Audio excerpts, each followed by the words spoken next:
baseball season is underway, and as you know, I'm a huge baseball fan and gotta support Canada's only team, the Toronto Blue Jays. But this is gonna be a trying year because our entire gang from the short-lived Return to the Glory years is pretty much gone. This guy, the 2015 MVP, helped us end one of the longest playoff droughts ever. He was injured for most last year, and now he's gone to Atlanta. Then there was this guy, a multi-time all-star shortstop, came to us and was pretty much made of glass. Now we got to pay him $38 million to get rid of him. And then there's this guy. He's still doing okay, but he had a rough year last year, and with his antics off the field, who knows how long they're going to put up with him. Merton's gone, Pilar's gone, Smoke is probably gone pretty soon. So this is going to be a rough year. But the future looks bright. Vladimir Guerrero Jr., Bo Bichette, Kevin Biggio, just to name a couple. So to my fellow Jays fans, let's just hang in there because we'll be back in the playoff picture very soon. Now, before I go into a long baseball rant, let's get back to the topic at hand, the games of Canada. And this month's edition will feature a show that proves what happens when you try to rip off this ridiculously successful show and get called for a balk. It's time to look back at Game On.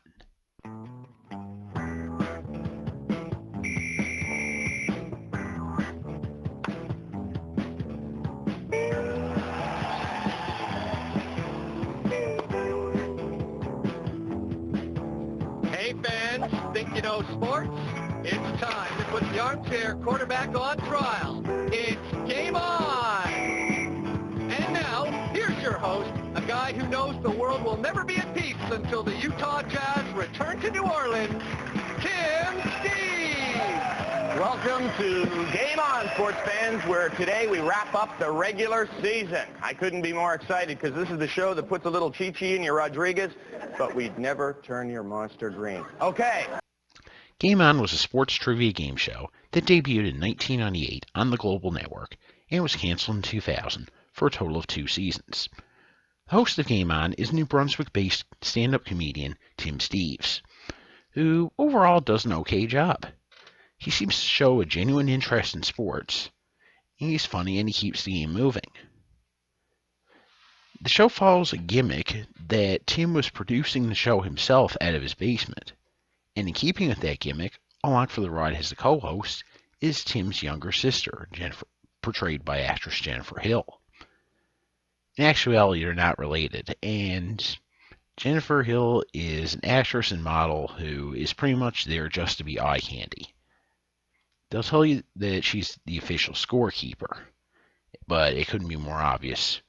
She's totally unnecessary on the show.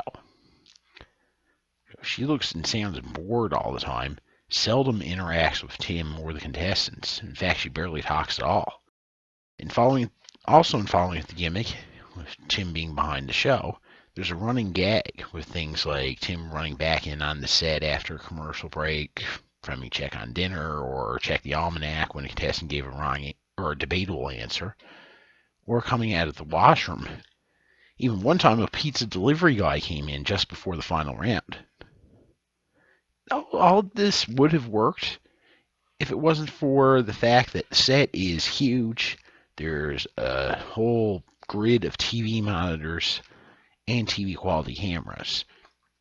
So if Tim really is producing the show himself, he must be rich. And if he can afford all that, he can afford to rent a proper studio. So what's the point? It just makes the viewers feel like idiots. So we're not off to a good start. The game is played with 3 contestants, and it's all going to look very familiar in just a moment. On the board are 4 categories with 4 questions in each from 1 to 400 points, based on difficulty. The contestant in control picks a category and a point value. First player to buzz in the correct answer to the question wins the points. In control, a wrong answer deducts the points. Sounds kind of familiar, doesn't it? And go again. Winners 400, please. Denise M. Quinones August from this Commonwealth was crowned Miss Universe in 2001. Amy. What is Puerto Rico? Right. Winners for 600. Once the first round is over, we move on to Double Jeopardy. Sorry, the second round. Point values are doubled. And it all gets pretty boring quick. Obviously, this is a Jeopardy clone. But at least, although Jeopardy format can get a bit tedious at times, there are daily doubles there that add excitement. But here, it's just a simple lather, rinse, repeat. There's no excitement whatsoever. And it takes away from the game when you're the drama, that is, when you're playing for points and not dollars. And Jeopardy has it down to a science of balancing out the material on the show between lightweight things like wordplay and pop culture questions and a few hardcore trivia things like ancient history and opera. But here, if you're not a sports fan, you're not going to like this show. I'll give them the credit for at least not ripping off Final Jeopardy. Instead, the third and final round is the Bud Light 2-minute warning. And God, do I hate it when shows have product placement like that. In this round, each category has 3 questions worth 1,000, 3,000, and 5,000 points. Beginning with the contestant in third place, each contestant chooses one question and faces it unopposed. Correct answer adding the points, wrong answer deducting them. So very often we get anticlimactic games, and even a handful of times we get all 3 contestants finishing in the negatives. And it just feels odd. And if someone does manage to get lucky by getting a big 5,000 point question right, it renders the previous 25 minutes or so completely meaningless. And, spoiler alert, that did happen in the championship game at the end of the season. That's not good. Besides forcing a reference to a sports term, why would they call it the 2-minute warning? Seems to me, if you're going to call it the 2-minute warning, the obvious move would be to have some sort of speed round.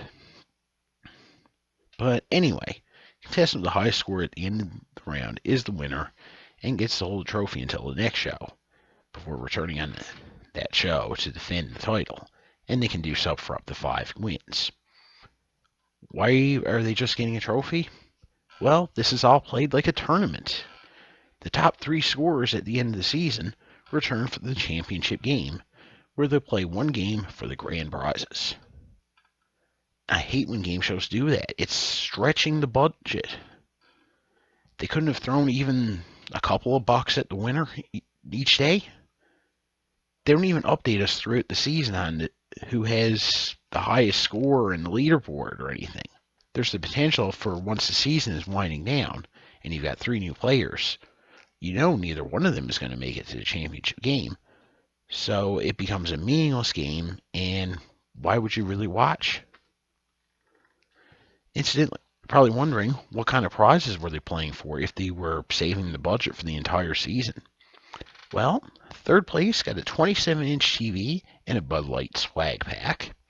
Second place, a 32-inch TV and a dartboard and scoreboard, as well as a Bud Light fridge. First place, a 56-inch TV with surround sound, a pool table, as well as a Bud Light fridge. That's it for the whole season? The third place prize is on the level of what should have been a daily prize. Second prize is only slightly better. First would have been an okay third prize, but not a first place prize for your grand champion. Now, I'm not saying they need to play for $1 million, but when the entire season builds up to just that, it's a buzzkill. And Game On did return for a second season, but unfortunately I don't have any footage of it in my collection, and I couldn't find any on YouTube. But we're not missing much. There was a new host for the second season, comedian and magician David Mary, and I personally didn't like the way he hosted. I thought he looked really stiff and uncomfortable, and he never kept up the gimmick from the first season of him filming the show himself. But he still called the set the Pine Panel Palace, and his co-host, Jennifer Hill, was now his wife's best friend.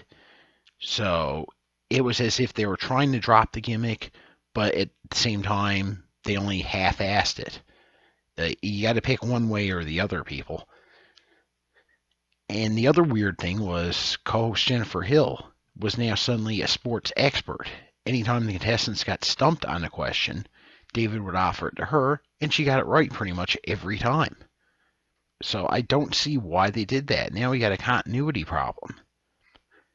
The only change to gameplay was that each round had 5 categories, which was a problem because David liked to waste time by chit-chatting a lot, so it was pretty rare they got through every question.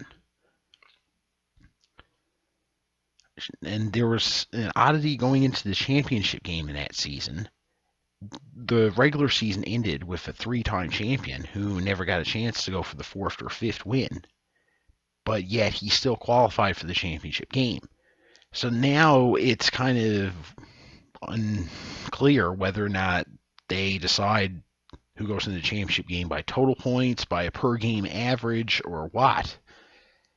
And the prizes got cheaper in the second season. Third place got a Bud Light fridge and a $500 shopping spree at Big Star, which is a casual clothing store in Toronto. Second place got a skiing vacation to Whistler, BC, and the $500 shopping spree. First place got a trip to Hawaii, tickets to the NFL Pro Bowl, and the Bud Light fridge. So, actually, I'm not even sure if he did get the Bud Light fridge or not. But I said the first season those low-scale prizes were a buzzkill. Well, now it's an even bigger buzzkill. So it was so much of a buzzkill that Global decided not to go ahead with a third season. And that's probably for the best. Ultimately, no one really got that affected by the show. David still has his career in comedy, as does Tim, and Jennifer still acts and models. So, yeah, I'm sure if you ask either one of them, they probably don't even remember the show. So next time on Games of Canada, well, you've seen me do a 2-in-1 before. Next time we're going to do a 3-for-1 and talk about 3 charades variants. I wonder if you can guess what they're going to be. I'm going to leave you in suspense until then. So remember to donate to the Patreon because we thrive on your support. And until next month, this is Marc Power on behalf of Seidelman and the rest of us at Game Show Garbage. Keep your stick on the ice.